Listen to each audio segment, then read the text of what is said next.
This must be the most illogical statement that has ever come into the minds of thinking people, that nothing produces something, or that profound, intricate designs are self-generating. This must be the most or come into existence that has ever come into the minds of thinking people. This is a pure assumption produces which is contrary to the whole manner of living. I said that in philosophy, if you make false assumptions, you can build any kind of a logical structure, and you will never defeat philosophy by showing it to be illogical. You'll defeat philosophy by showing it to be foolish. With this foolish assumption, they build huge structures on self-generating design, which they never practice in their daily life. We have a very practical statement coming in Hebrews 3:4. Every house is built by someone, but the builder of all things is God.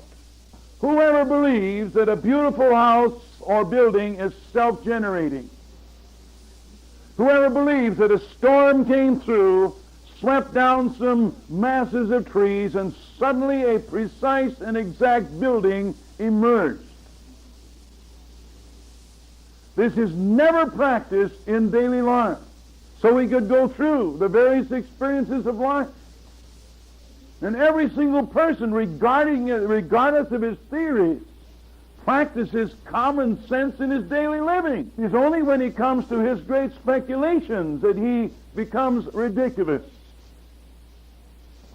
Here we have this developing by the assumption of Darwin. And I'm sure that Darwin didn't realize what would develop from his speculations. And so here was the assumption of self-generation, that profound, intricate designs originate themselves. Oh my, how utterly absurd is such a thing. It is far more simple to believe that there is a reason back of all existences. And that as we think of the unimaginable situation in which we find ourselves, it takes a lot less faith to believe in a creator and benefactor than it does to believe in a self-generation principle. And so we have the assumption in the Bible that the evidence for God is in what we see. And we have two very important passages concentrating on this among many others. You have Psalm 19:1, for example. The heavens are telling of the glory of God, and the firmament is declaring the work of his hands. This is a very elaborate Hebrew structure here. One of our professors said, and he indicated that nothing stronger could be put in words than this. So he said the heavens are declaring to their utmost, or are actively engaged in proclaiming the glory of God. Here's an intensive verb, he says, indicating that we understand the basic things about God by what is observed. You have the conclusion of Romans chapter 1 in verse 20. Since the creation of the world, his invisible attributes, his eternal power and divine nature have been clearly seen, being understood through what has been made, so that they are without excuse. Can you conceive of the meaning of these two words? Without excuse. So as soon as we see something orderly, something precise, immediately we say there has got to be a reason for it. And we are impressed by what we see. We may not sit down and analyze it 1, 2, 3 as to why we are impressed, but every single moral being is impressed. Just think of this tremendous arrangement in which we find ourselves. We try to mask the impressions under a threefold area. We try, first of all, to look at our own internal being in self-consciousness. And so we have our inner personalities and abilities are profound to contemplate. You have the psalmist referring to this wonderful creation that he was conscious of. He considers man a remarkable being. What is man that thou art mindful of him, and the Son of Man that thou visited him? Here is man with his tremendous abilities. We have our consciousness of our abilities, do we not? The ability to think, the ability to reason, the ability to view facts and draw conclusions. We can imagine what is not actually before us in the physical. What a wonderful thing that is, to picture in our mind what is before us. We have the ability to remember what has occurred. We are able to evaluate our lives in conscience. We have a spiritual consciousness of ourselves and of the existence of God. Think of how wonderful is our endowments here. These wonderful abilities of the mind and of our God consciousness. That we have this remarkable ability of experience. And we realize that we have reactions to what we think about. We experience pleasure and pain. We have evaluation. We're able to worship. We're able to appreciate one another. All of these characteristics flow from the area of experience. As we indicated, the experience is always based upon what we think about and what we perceive. As we recognize one another and we have this recognition of God. Then we are also conscious of the matter of directive, a free will in our personality, a self-determining ability as to what we're going to do. And this is most remarkable. We'll talk a little further about this. It's so important to perceive this and to realize that we do have the ability to originate our actions. And then we observe that our personality is an integral whole, that we do not function as a separate group of parts, but rather we have an integral personality, a complete unit. Truly, we are wonderful in our internal discoveries. How did we have this ability? And we're conscious that we are above the body, aren't we? And so this is universally assumed, that we are wonderful personalities in our being. The next area we want to look at briefly is our body. And what a tremendous arrangement this is. Just imagine. I know so little of the body I've been living with, and there's so much to be learned. And think of the specialists. There's so much to our wonderful bodies that the general doctor practitioner is rather on the decline. And now we have specialists who concentrate on one area of the body. This is how wonderful we are. And the psalmist expressed this, didn't he? 139:14, I am fearfully and wonderfully made. So think of our bodies as delicate, complicated machines, exactly adapted to our personal endowments. Think of the abilities we have to communicate with others through our five senses.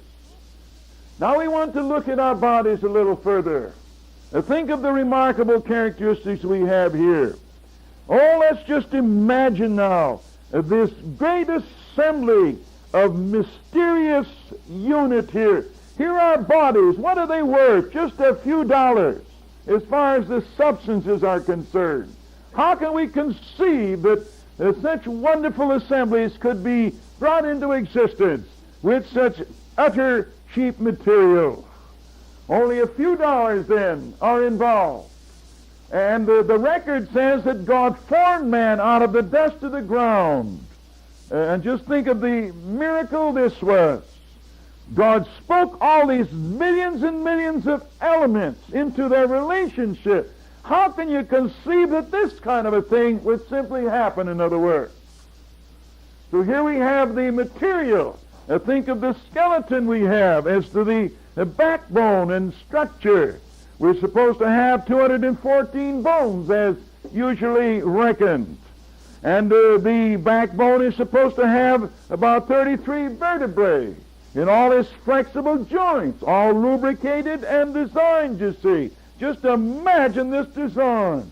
As we poor engineers tried to design some particular structure and work into it lubrication. In our corporation, we had quite a group and a very important laboratory who were doing nothing but studying lubrication of our various mechanisms.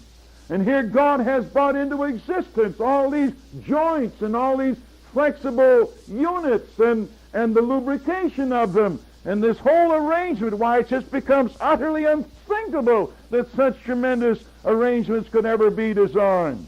Now, we're supposed to have about 400 muscles, mostly in pairs. And they are supplied with energy of the blood. We have all the way from the tiny muscle of the eye, this tiny little thing which can blink the eye in about 1/10 of a second, up to the large muscles in the back and so forth. Think of this structure, all designed in beautiful harmony. And think of the interpretation of the brain, for example, and the wonderful structures that we have here. Think of the tissues and how God has combined and provided substance to our bodies, and the millions and millions of cells that go to make up our bodies. Think of the assembly here.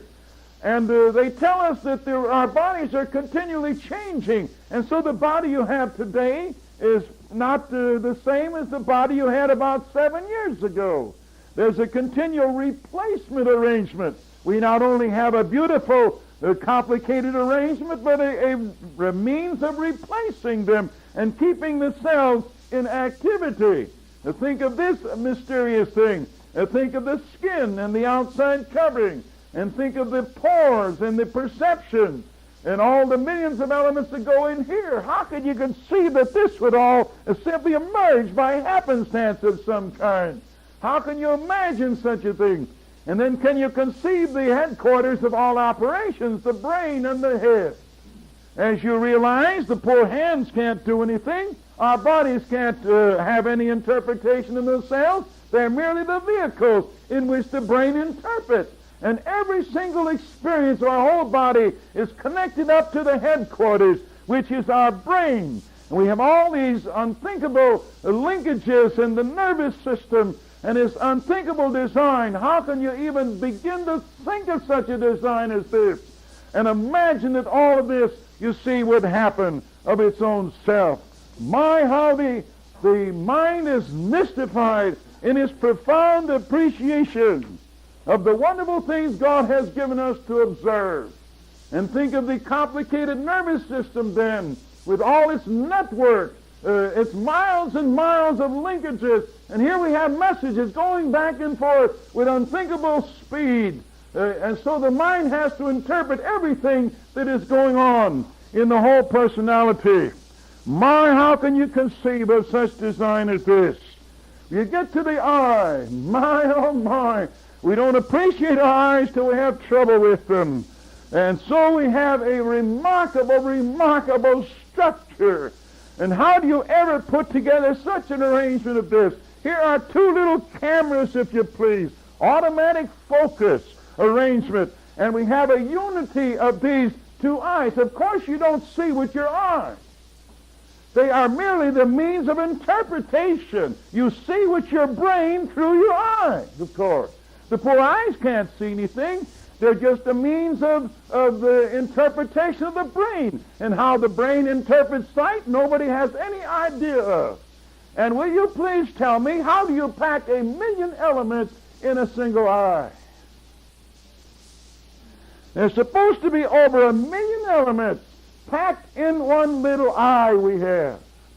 And we have all these connecting linkages to the brain. And how do you make all these linkages in connection to the brain? And how does the brain use the eye to see anything? And what is its interpretation and so forth? And how do you have this lubrication provided in the eye, and also a filtering arrangement and a protection arrangement, all designed, you see, all thought into. My, oh my, we just get so happy as we think of the greatness of our God, you see. And how you have the light-sensitive element. And no one has ever understood why color is perceived by the eye. What is this mechanism, you see? Isn't it amazing, my friends, that people can spend their whole lives investigating something and not allow themselves to worship? They have to admit there's more to see than they see. And yet they try to imagine all this is self-developed.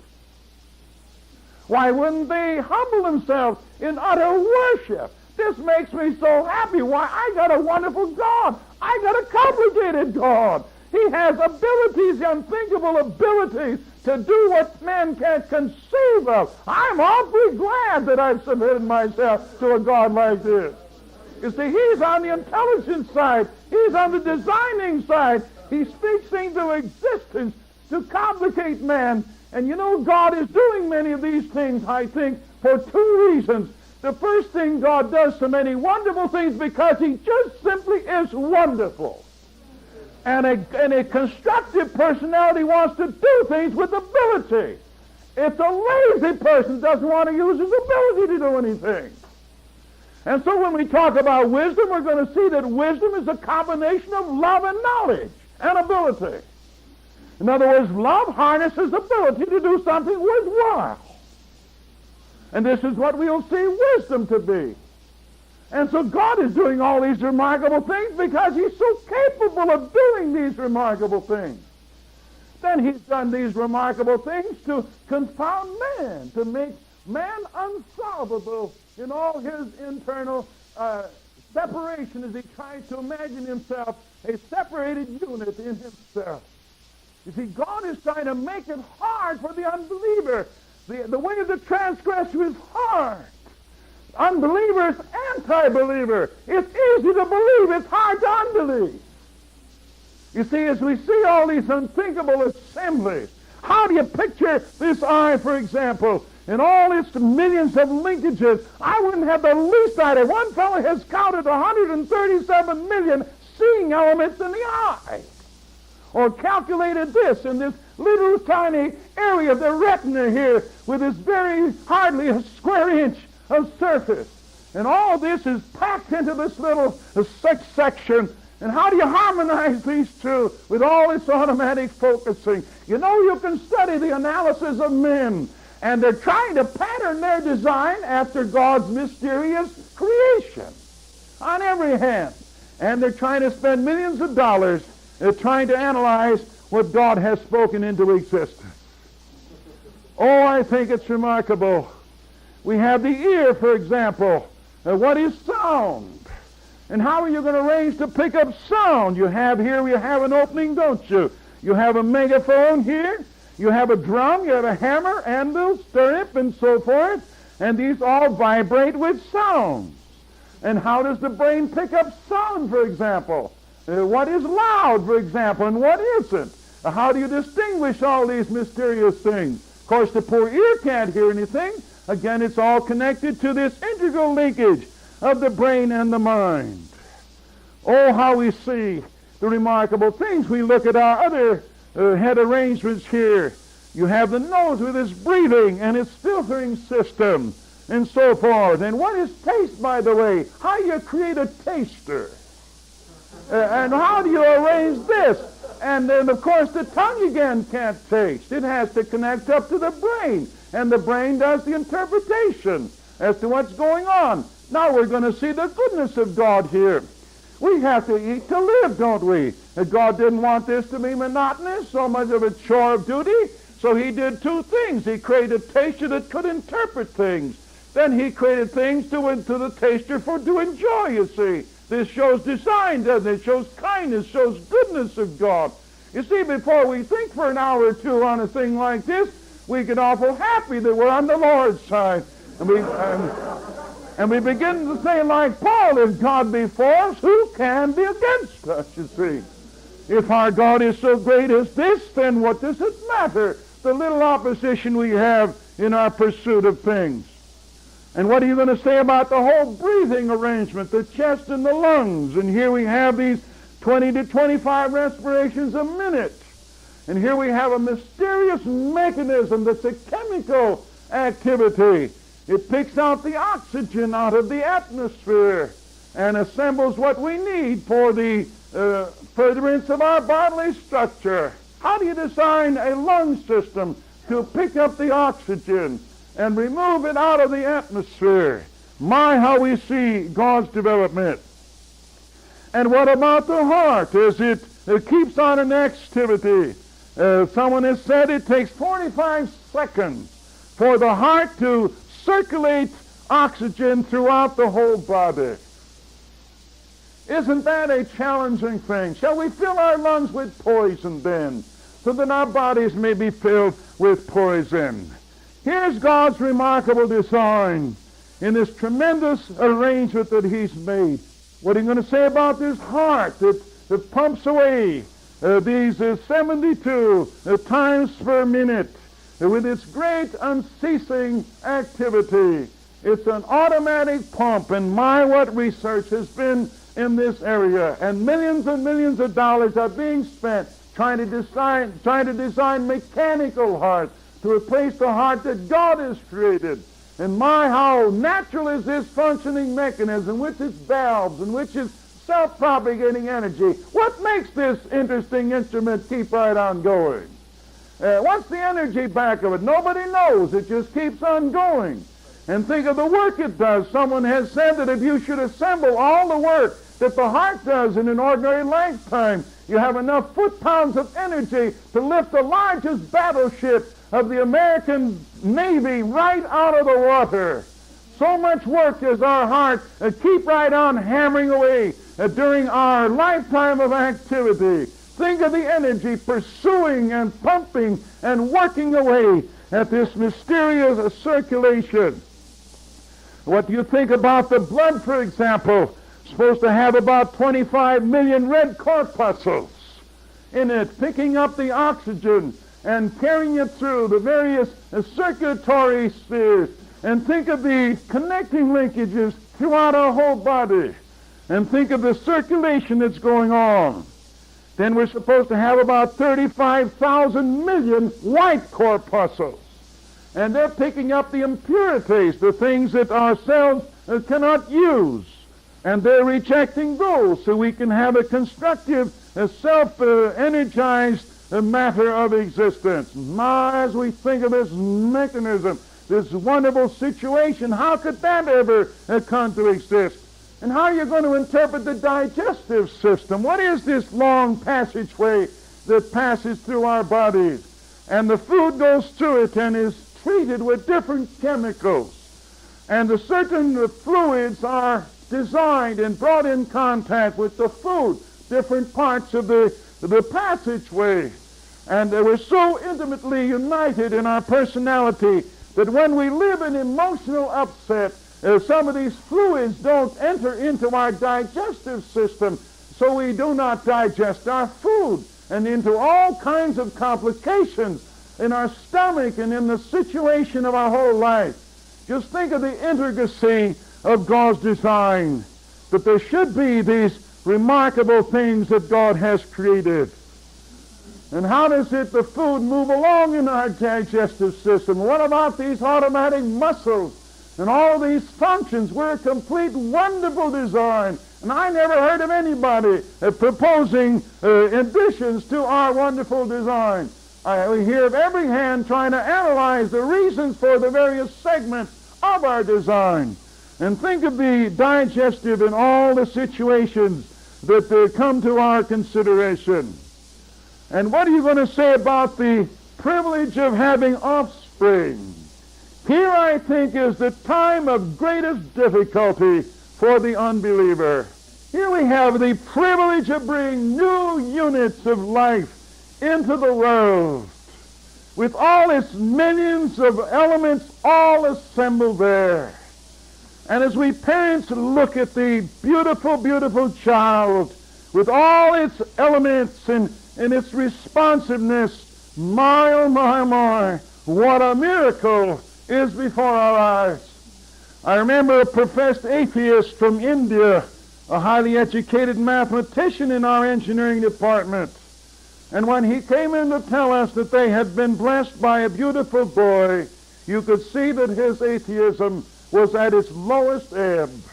And he was having the greatest of difficulty trying to imagine how all these remarkable things could just happen and have no meaning. And how do you take little elements of life which you can't see and incorporate physical identities, internal and moral identities? How do you incorporate all these unthinkable elements right into the tiny specks of existence that you can't even see?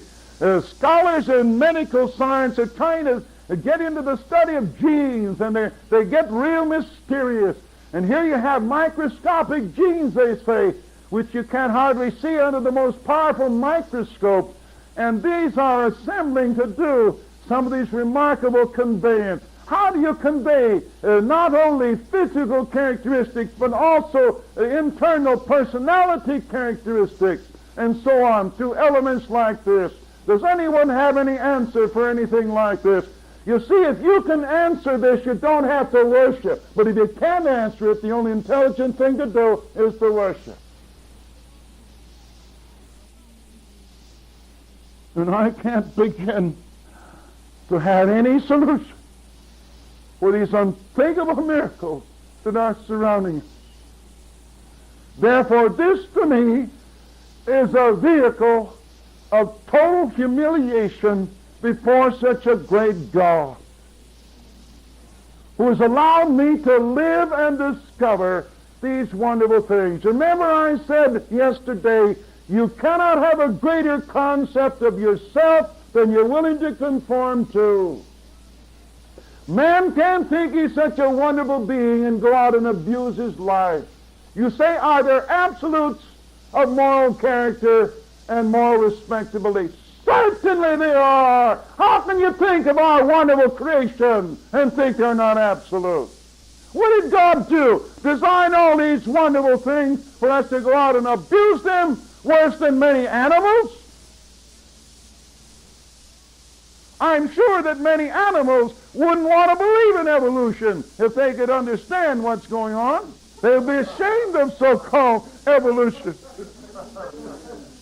And yet man is fool enough to try to believe in this. We have many remarkable characteristics in animal creation, don't we? Oh my, I get so humble before God as I begin to dwell on some of these mysteries. It just makes me so worshipful, so thankful that we can be simple submission to such a great God like this. Don't you feel yourself happy in submission as we think of some of these wonderful things? We go into the next great area, our surroundings. And my, what can we ever say about this? We have the great universe before us. No one's ever discovered the extent of it. No one's ever been satisfied that there wasn't a greater extent. You have this big 200-inch telescope in California, which is supposed to pick up perceptions 1,000 million light years away. A light year is the distance light travels during a period of a year, which is about 6 million miles. So this 200-inch telescope is supposed to perceive 1,000 million times 6 million miles in distance. Does this make you happy to trust in a God like this? Do you think we ought to be excited about staying in this little tiny planet called the world? We have to look at things from God's angle. God must wonder why we're so excited to stay here when He's so great. He can make a world for each one of us. That's how great He is. You see, we just want to be happy we're on the inside. Then we can look at these wonderful things of our God and be so grateful and so worshipful. Think of the expanse.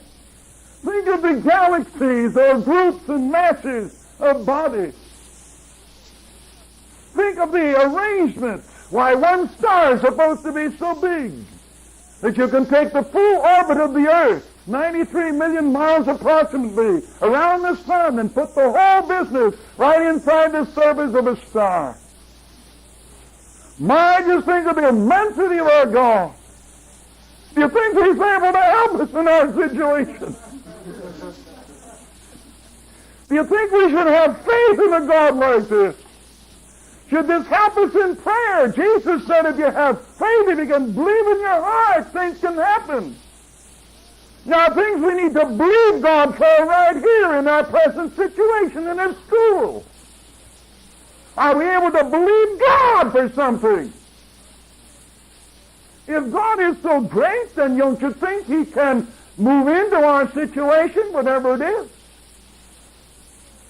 Remember, Jesus said to reach out of prayer is to believe that you did receive it before you do. Using a past tense here. This is this mystery of faith, which is not self-generated. It is a responsive thing toward God that is true. But this faith comes as we perceive the greatness of our God. And so faith cometh by hearing, Romans 10:13. And the word hearing is the report, word report. So faith is built up as we consider the report concerning God. This is how faith grows. Where's the limit of this faith? There is no limit to this faith. Are you satisfied with your prayer life? Are you satisfied with your achievement? Oh, as we think of the greatness of our God. And here we have our own little solar system, which is a small thing in God's great universe. And we feel that the earth is immensely important in God's whole scheme of things. How can we conceive of what is going on here? Just imagine. As I mentioned, who can conceive that you and I would ever live to see pictures of our earth going around its orbit? It's now 92,900,000 miles in radius. Here we are going around in regulation, about 18 miles a second is our movement in this orbit. How can you conceive of this? Right out in space, with no linkages of any kind, with absolute precision, so that astronomers would get all excited if they have a discrepancy of a second in a century. Shouldn't this lead somebody to submit to God? God must not only be a God of greatness, He must be a God of precision. How can you be careless and be a Christian and associated with a God like this? He's a precise being. So everything we think about God leads us in the direction of achievement, doesn't it? And constructiveness. Just imagine a situation like this. Who can conceive of such imagination? And so here we have a 24-hour rotation, don't we? And we're going about 1,000 miles an hour on the surface. Who can imagine the centrifugal force of this tremendous rotation here that's going around? And just think of the centrifugal force of such rotation. What keeps us from going away from the earth? A very mysterious thing that nobody's ever worked on and figured it out. This matter of gravity. What is the pull of gravity? What causes it to exist? If it didn't exist, we'd all fly out into space. These buildings lodged here upon the surface would be no more. What is this matter of gravity, you see? Who put it there? Why is it the same? Does this tell us that God is a happenstance personality who is not dependable? You see how as we begin to think of all that we have to observe, my, how thankful we can become of the greatness of our God. Oh my, oh my, oh my. And think of the regulations, think of the characteristics. It seems hard to believe this, but you realize that time is a very important research element. And here in Paris we have the headquarters of the world time. And every country has its highly educated scientific experts working on this matter of time. And they're regulating things. They've got such a thing as an atomic clock now. And I couldn't even begin to fathom what 1,000 cycles a second would be like. But this thing is supposed to have 9 billion cycles per second. In its beat. And it's supposed to be accurate 1 second in 20,000 years. Wouldn't have any concept as the element of time. What does this tell us about God?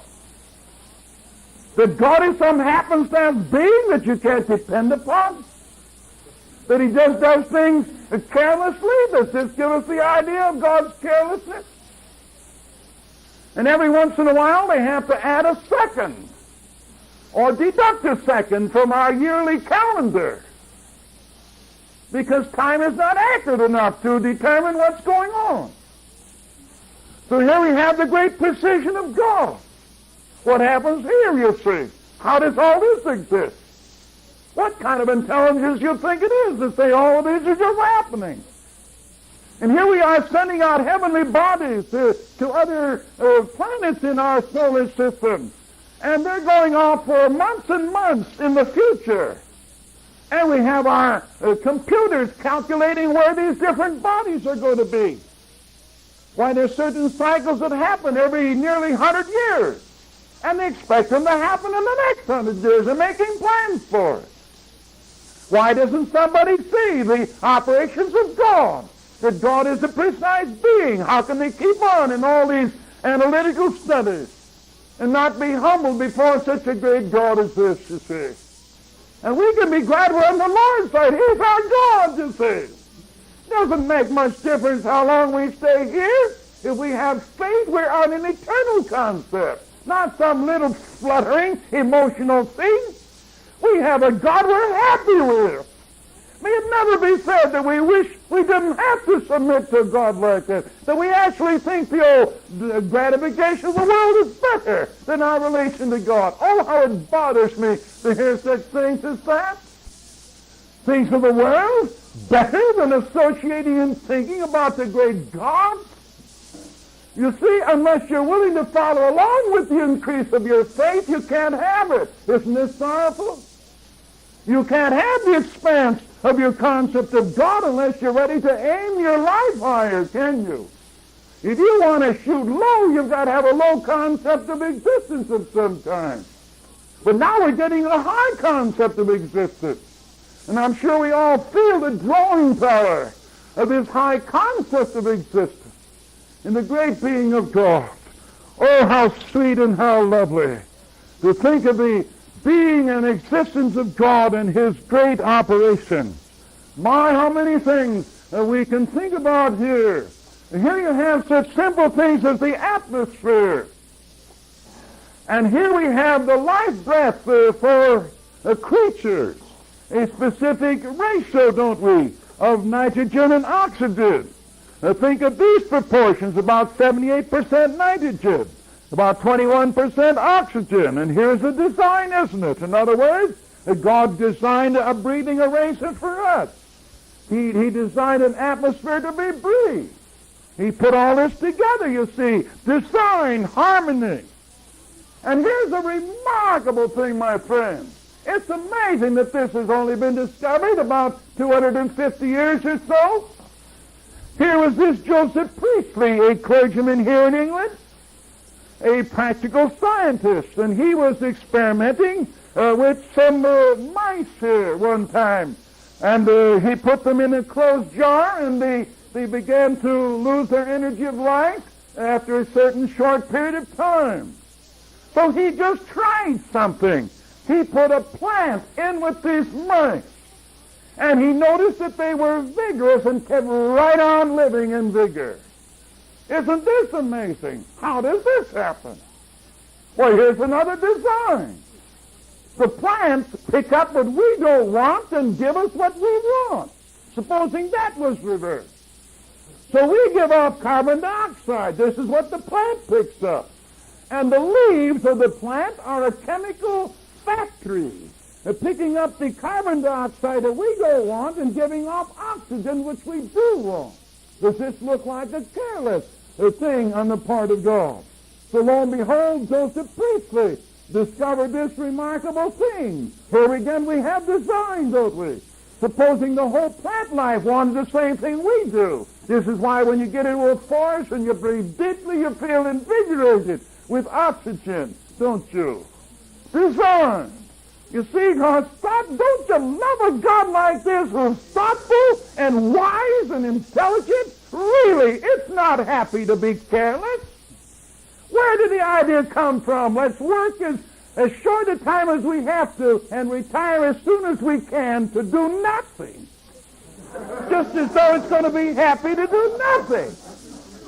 God never designed us to do nothing, you see. God is not a being who's doing nothing. Because to be constructive is the outflow of personality. And we're only satisfied in our life when we're being constructive. Isn't it wonderful to think of God? Wonderful, wonderful features in this great area. My, just think of animal life and think of the plant life that exists.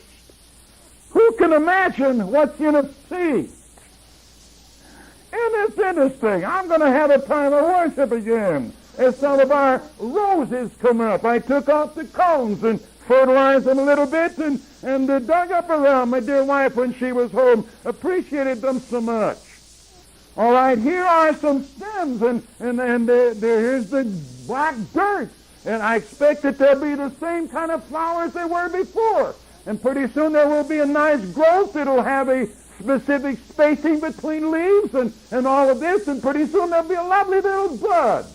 And that little bud is going to explode, and we'll have a lovely color arrangement, and every petal will have a similarity, and there'll be a beautiful arrangement. How did this all happen? Can you design a flower, for example? Can you build a structure like this? One time I was lecturing a certain place, and this long church had a whole row of interesting bushes, and I walked along there and worshiped God. I saw, well, now there's 6 petals to all these flowers. I don't see any 5s. I don't see any 7s. That's interesting, isn't it? And how does this little plant know enough to grow a bush and grow flowers with 6 petals on it? Then I look in the inner projection, and there's 6 little projections in the midst of each petal. And I had myself a good time with the Lord. I said, now that's interesting, blessed Lord. I couldn't begin to produce anything like this. I can't even understand how this can happen. And I'm sure that God made all this for 2 reasons, I said, because he's an interesting being. That's the first thing. And then he wanted to make life interesting for us who are his children and wanted to make life difficult for those who would rebel against him. So we have all these interesting things. And how does a little seed get energy? A little seed can be raised in the crevice of a rock. And here comes the freezing elements and split this rock. The little seed begins to challenge the rock. And the rock doesn't have any fear that it can be disturbed, but the little seed has something in it that grows and goes. And it can grow up to its crevice and have such energy to split the rock. Here was a little tiny seed. How'd that happen? What was the mysterious thing about a little seed? Can you produce something like this? Over here in England, there were excavations, and they discovered that here was some ground that had been covered for about 400 years, and when these excavations were turned over, here's some new plants coming up that nobody's ever seen. Isn't this amazing? Here's some little mysterious thing called a seed that has something called life in it. There it is hiding all these long times. And when the facilities of growth come into existence, up it comes. It has within us an amazing thing. How do you put these interesting things in a situation like this, you see? Over here in Japan, there were 4,000 years, apparently, that certain seeds have been buried. They studied the surrounding earth and structure there, and they made this decision. And here come some plants that have had this mystery. What is the mystery of life in a little old seed? Isn't this amazing as it splits itself and up comes a structure? Isn't God a wonderful being as we look through the whole area of this? And as we emerge out into the animal life, how much we could say about this. And here we have the unending instincts of the creatures. We have some who are designed to live in certain situations. Others live in other situations, and they're all adapted. And to our amazement, they seem to have a satisfaction of life in their sphere. It seems like only man is restless in his life because, of course, he's not living according to his design. That's why he's restless. But here we have all these amazing instincts surrounding us. And how do you put all this together? Who can understand this? And so our biologists are spending their life trying to understand instincts of the creature. And they just simply can't find a solution of some of these remarkable things. The bird study is so intensive, as you realize. They're catching these creatures in all parts of the world. They're branding them, and they're recording their capture and so forth, and then releasing them. And when others find them and can find them again, there are these communications and all these interesting things. What is it that allows these creatures to do these remarkable things? Take the nest structure. I'm told that no two birds build exactly the same kind of nest. What causes this? Isn't this a diversity? And so you have in Asia there, the weaver bird, a most interesting creature. And this weaver bird creates the most strange nest. It's suspended here from a limb. It has a round section down here, and it has the entranceway from the bottom. And the bird goes up into this area, and here we have the nest all structured around. And some biologists thought they would study how the weaver bird gets this understanding to build a strange nest like this. You have to have certain kind of materials to make this thing hold together. You have to have certain weaving abilities and so on. It just doesn't set on a surface. It's suspended and has to be held together. So they captured a whole mass of these weaver birds and raised them in seclusion for 5 generations. They never saw the nests of their parents. They had no concept of environment here as far as what was going to happen. Then after 5 generations, they released these weaver birds again. And what do you think they do? They go about gathering specific materials that will build a nest like this. They go to weaving this integral structure to enter from the bottom just like their parents did. They never saw a nest. They never learned anything by seeing what was going on. How do you incorporate this, you see? How do you put in the very mysterious egg here a little source of life which has an instinct in it? How do you put an instinct like this? And this will grow into a bird in short order. And the bird moves out of this situation and begins to experience a new manner of life and goes about its business. How does it know what to do? You see, can you design something like this? Can you put instincts like this? I didn't read that these biologists were converted to God. They should have been, certainly. They should have been challenged that they can't duplicate this. And they should have been challenged as to the greatness of our God. How do you account for the transmigration of birds, for example? You have birds who are hatching out way up here in the Arctic Circle, don't you? You have the hummingbird and the Arctic tern. This is a very interesting creature, about 15 inches long, a very vigorous bird. And I understand that it'll hatch out, and in about 6 weeks old, it's ready to make a 10,000-mile trip all the way down to the South Pole. And how does it do this? And they've captured these birds at both ends of the line. And they know that this thing is going on. And then these creatures will stay down there for their summer and then return the 10,000 miles back to the same place they came from. Will you please tell me, how do they know such distances to traverse? And how do they know to come back to the same area and the same nest? I don't see how this is possible, but biologists have studied the Arctic tern and they find out they're flying across the ocean, if you please. And so some Arctic tern come down the east coast here, And then they fly clear across the ocean and go down the coast of Africa to the southern tip there. And they come back again. How did they know what to do, you see? You see, God is confounding people on every hand by unthinkable mysteries that nobody can understand. And these researchers are writing their big papers, and they're trying to study all these things that are going on. And God must have a kind of a smile sometimes when he thinks how hard man works to understand him and just won't submit to his laws. And he's just trying to live his life without God, you see. You don't have to be bad to have a true gesture here. Sometimes truth is very amusing, isn't it?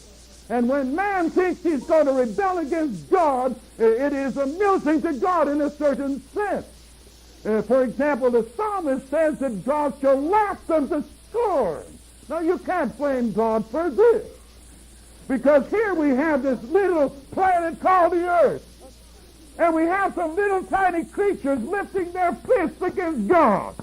They're defying God. They think they're going to overthrow God. And God, they don't have any concept of the greatness of God, of course. And God does. So God comes through the universe and finds our galaxy, then finds our solar system, then finds this little tiny thing called the earth, then finds some little creatures raising their arms that they're going to overthrow the domain of God. You see, we need to look at things from God's angle. This is how great God is. And so the psalmist and the prophet say, God shall have them in derision. They're utterly absurd, thinking they can overthrow the domain of God. And man is so stupid because he's rebellious. If he recognized God, he would worship and humble himself before God. Oh, I say, are we happy that we're reconciled to a God like this? And how do you explain these migrations on a day-by-day basis? At a certain monastery out here in California, you have the swallows coming up the same day, March 19th, for 175 years. Except one day when they were a little bit late, and there was a very strong, stormy headwind in which they had to fly in, which proves that they started at the same time, rain or shine, atmosphere or no atmosphere. They start day by day. And what is it that causes this? You see, I think our God is trying to make it hard to be an unbeliever. This is why to be an unbeliever is an anti-believer. This is why it's easy to be a believer, it's hard to be an unbeliever. Because if you're a believer, you worship a God who can do all these things because he's great enough. If you're an unbeliever, you have no solution. Oh, as we think of the greatness of God, how precious to think of his love for us. What are you going to say about the fish life? How do you have the salmon moving out of its brook after a year or so and out into the ocean, living in the ocean for maybe 6 years, not forgetting where it came from, or in some mysterious way coming back to where it came from? And this isn't the easy path. It jumps up over the rocks and struggles to get back to where it was. And there it dies as it puts forth its multitudes of new sources of life. What causes this? What causes the eels, for example, to hatch out in the brooks and rivers of Europe, swim across the ocean, live in the depths here, Bermuda, for a period of time and go back to where they came from? All these mysterious things. All the movings of the creatures without any end. Oh, I say we're in a mysterious world, and how we should be thankful. How do you establish the butterfly, for example? Here you have a little source of life laid upon it milkweed. And pretty soon you have this caterpillar coming up to existence. After a couple of days, it begins to spin itself into an enclosure. There it lives for 12 days in its enclosure. Pretty soon, a new creature, the butterfly, pierces its way out, and out it comes, exactly in the precise pattern of symmetry with its parents. It starts a long flight, perhaps across half of our continent, comes back in the next season, repeats the situation, knows what it is to find a milkweed. How do you have all these arrangements? How do you have the bees, for example, all the creatures pollinizing our different trees, and you have the whole picture of creation going along hand in hand. Oh my, do we see the remarkable structure that we're facing.